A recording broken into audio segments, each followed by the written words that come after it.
सरकार ने अपने उद्योगपति दोस्तों के कर्ज माफ कर दिए हैं और जनता का पैसा लूट लूट कर इन उद्योगपतियों को दे दिया है। क्या ये सच है? और बैंकों ने 10 लाख करोड़ रुपए के लोन राइट ऑफ कर दिए या माफ कर दिए, क्या ये भी सच है? क्योंकि अगर ऐसा हो रहा है तो भारत की तो पूरी इकोनॉमी खत्म हो चुकी होती, जबकि भारत की इकोनॉमी आज दुनिया में सबसे बेस्ट परफॉर्म कर रही है और भारत की जीडीपी ग्रोथ रेट दुनिया में नंबर 1 है। तो आखिर सच है क्या? और ये हाउस ऑफ डेब्ट रिपोर्ट क्या है जो 2012 में जारी हुई थी? और रघुराम राजन ने भी ये बात कही थी कि बैंकों ने खराब तरीके से लोन बांटे थे। तो आखिर इन सब बातों में सच्चाई क्या है और इन सब बातों का आपस में क्या कनेक्शन है, इन सब पर हम इस वीडियो में डिटेल में बात करेंगे। परंतु आगे बढ़ने से पहले दोस्तों चैनल को सब्सक्राइब कर लें, फॉलो कर लें, क्योंकि हम लोग आपके लिए बहुत रिसर्च करके अपने वीडियो बनाते हैं। सबसे पहले हम ये समझेंगे कि लोन वेव ऑफ और लोन राइट ऑफ में अंतर क्या होता है। लोन वेव ऑफ का अर्थ होता है वास्तव में कर्ज माफी, और भारत में ये सिर्फ किसानों के लिए किया जाता है और किसानों के लिए पक्ष विपक्ष की सभी सरकारें लोन वेव ऑफ करती आई है। और जब लोन वेव ऑफ किया जाता है तो बैंक आपसे कुछ भी रिकवर नहीं कर सकता, क्योंकि बैंक को वह पैसा सरकार देती है। तो ध्यान रहे, वास्तव में यही कर्ज माफी होता है और ये सिर्फ किसानों के लिए होता है। लोन राइट ऑफ का अर्थ कहीं भी कर्ज माफी नहीं है। इसे एक सिंपल से उदाहरण से समझिए।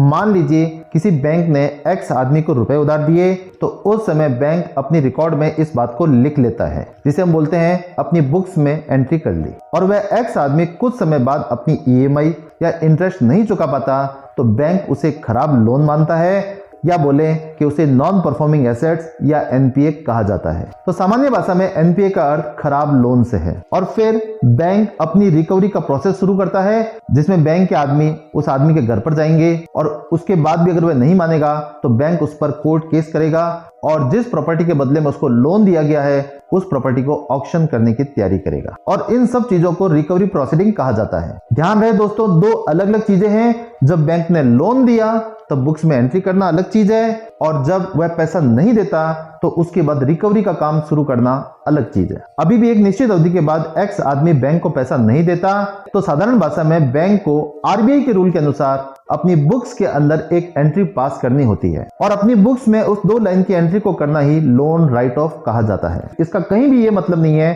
कि बैंक ने उस पर चलने वाले कोर्ट केस को बंद कर दिया। वह कोर्ट केस चलता रहेगा, जिससे आज नहीं तो कल नहीं तो परसों कभी न कभी उससे रिकवरी हो जाएगी। इसे आप एक अपने डेली रूटीन के एग्जांपल से समझ सकते हैं। मान लीजिए आपने अपने किसी पड़ोसी रिश्तेदार को रुपए उधार दिए और उसे आकर आप अपनी डायरी में लिख लेते हैं, और अगर वह आदमी काफी समय से मांगने पर भी आपको पैसा नहीं देता तो आप 2 काम करते हैं। एक, घर के अंदर आकर डायरी में इस बात को लिखते हैं कि शायद वह पैसा नहीं देगा, इसे ही लोन राइट ऑफ कहा जाता है, और जो सिर्फ डायरी में लिखने के अलावा और कुछ भी नहीं है। और साथ साथ ही आप कोर्ट में जाकर केस फाइल करते हैं कि हमें इस आदमी से पैसा लेना है। तो ध्यान रहे दोस्तों, डायरी में लिखना उसे लोन राइट ऑफ कहा जाता है, जिसका कहीं भी अर्थ ये नहीं है कि आपने उस पैसे को छोड़ दिया है और आपका वह कोर्ट में केस चलता रहेगा और आज नहीं तो कल नहीं तो परसों आपको पैसा वापस मिल जाएगा। और यहीं पर ही पब्लिक को गुमराह किया जाता है, जिन्हें आप इस प्रकार की न्यूज से देख सकते हैं। अब आपको यहाँ पर ये न्यूज इस तरीके से दिखाई जा रही है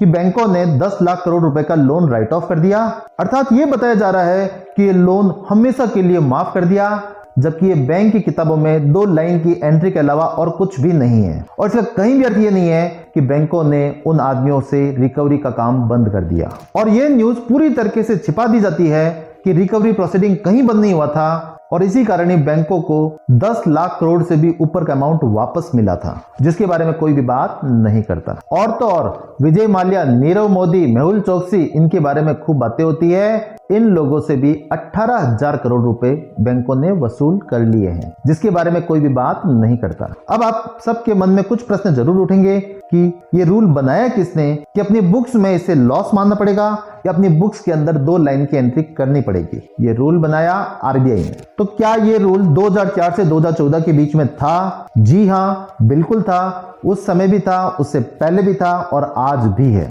लोन अगर राइट ऑफ होगा तो क्या बैंक रिकवरी प्रोसेस को रोक देगा? जी नहीं दोस्तों, कभी भी नहीं रोकेगा। बैंक की रिकवरी प्रोसीडिंग चलती रहेगी, और इसी कारण ही बैंकों को 10 लाख करोड़ से भी ज्यादा का अमाउंट वापस मिला है। और लोन राइट ऑफ करने के बाद जब पैसा वापस मिल जाएगा तो क्या होगा? जब लोन राइट ऑफ किया था तो बैंक ने अपनी डायरी के अंदर 2 लाइन की एंट्री की थी, उसी प्रकार से वापस 2 लाइन की एंट्री करके उसे प्रॉफिट मान लिया जाएगा। और आज बैंकों को इतना सारा प्रॉफिट इसी कारण हो रहा है क्योंकि जिन्हें पहले एनपीए मान लिया गया था उनसे वापस रिकवरी आ रही है तो बैंकों को भर भर के प्रॉफिट हो रहा है। अब आप सबके मन में एक प्रश्न जरूर उठेगा कि 2014 के बाद एकाएक ही एनपीए कैसे बढ़ गए, जिसे आप इस ट्वीट से भी देख सकते हैं। इसका कारण यह है कि 2006 से 2008 के बीच में बैंकों ने गलत आदमियों को लोन बांटे थे। ध्यान रहे दोस्तों, ये बात मैं नहीं कह रहा, ये 2014 से पहले के आरबीआई गवर्नर रघुराम राजन ने खुद कही है कि बैंकों ने गलत आदमियों को लोन दिया था, जिसे आप स्क्रीन पर भी देख सकते हैं। यहां तक कि फोन बैंकिंग के हिसाब से लोन बांट दिए गए थे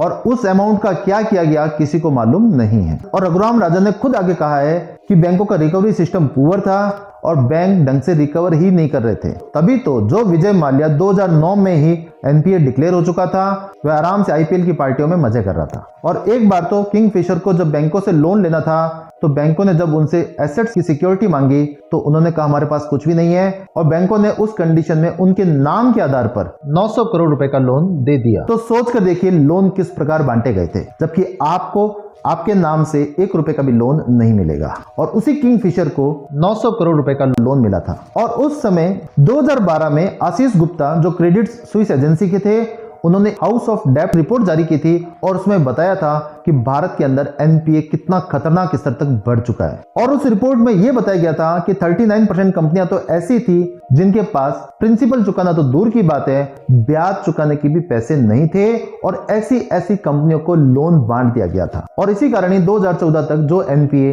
35% ही शो किए गए थे, वे वास्तव में 80% से भी ऊपर थे, जिन्हें एनपीए के रूप में शो ही नहीं किया गया। और जब सरकार के चेंज होने पर वह बातें निकल कर सामने आई तो सभी को यह लगने लग गया कि ऐसा क्या हो गया कि एनपीए इतने निकल कर सामने आ रहे हैं। इसे एक सिंपल एग्जांपल से समझ भी सकते हैं। जैसे राम नाम का एक आदमी है, वह 10 साल तक अपना किसी डॉक्टर से इलाज कराता है और वह डॉक्टर हमेशा उसको ओके बोलता है, परंतु 10 साल के बाद राम एक दूसरे डॉक्टर के पास जाता है और जब वह चेकअप करता है तो मालूम पड़ता है कि आपको हार्ट प्रॉब्लम, आपको थायराइड, आपको शुगर, आपको ब्लड प्रेशर, सभी तरह की बीमारियां हो चुकी है और तुरंत आपकी सर्जरी करनी पड़ेगी। तो आप सोच कर बताइए, इसमें फर्स्ट डॉक्टर की गलती है या उसको बताने वाले सेकंड डॉक्टर की गलती है? इसमें फर्स्ट डॉक्टर की ही गलती है, क्योंकि उसने वह लापरवाही से वह बातें बताई ही नहीं। ठीक इसी प्रकार 2014 तक जो एनपीए थे वह वास्तव में डिस्क्लोज ही नहीं किए गए थे, और जब डिस्क्लोज हुए तो इतने ज्यादा एनपीए एक दिखने लग गए। परंतु अब आप सबके मन में एक प्रश्न और उठेगा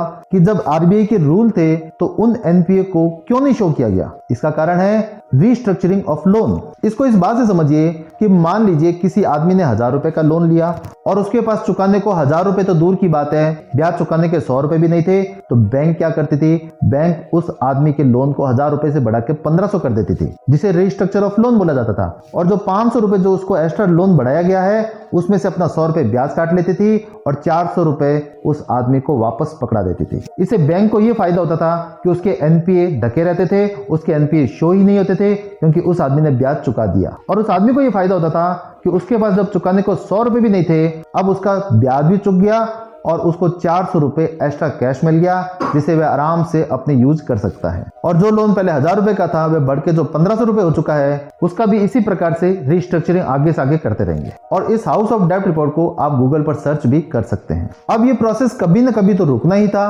और जब सरकार चेंज हुई, नए रूल बने, बैंकिंग सिस्टम को थोड़ा स्ट्रिक्ट किया गया, तब ये बातें सारी निकल कर सामने आई। और इसी का जिक्र खुद रघुराम राजन ने किया है। इन सभी डिफॉल्टर्स पर कार्रवाई की जा रही है और जो इंडिया छोड़कर भाग गए हैं उन्हें उन देशों से वापस लाने की तैयारी की जा रही है। और बैंक की हेल्थ में जबरदस्त तरीके से चेंज आया है और इसीलिए भारतीय इकोनॉमी में जबरदस्त उछाल आया है। और एफडीआई और एफआईआई का पैसा ऐसे ही भारत में भर के नहीं आ रहा। हो सकता है कि हम लापरवाही करें, परंतु वह लोग बहुत रिसर्च करके अपना पैसा इन्वेस्ट करते हैं। तो कुल मिलाकर लोन राइट ऑफ का अर्थ कहीं भी ये नहीं है कि सरकार ने 1 रुपए का भी किसी का कर्ज माफ किया है। इसका सिंपल सा अर्थ यह है कि सरकार ने सिर्फ अपने रिकॉर्ड में एंट्री पास की है और उन सब पर लगातार कोर्ट केस करके उन पे दबाव बनाकर पैसा वसूल किया जा रहा है। और इसी कारण ही बैंकों ने 10 लाख करोड़ रुपए से भी ज्यादा का अमाउंट वापस रिकवर किया है। अगर आपको अच्छा लगे तो आप इसे ज्यादा से ज्यादा शेयर कीजिए।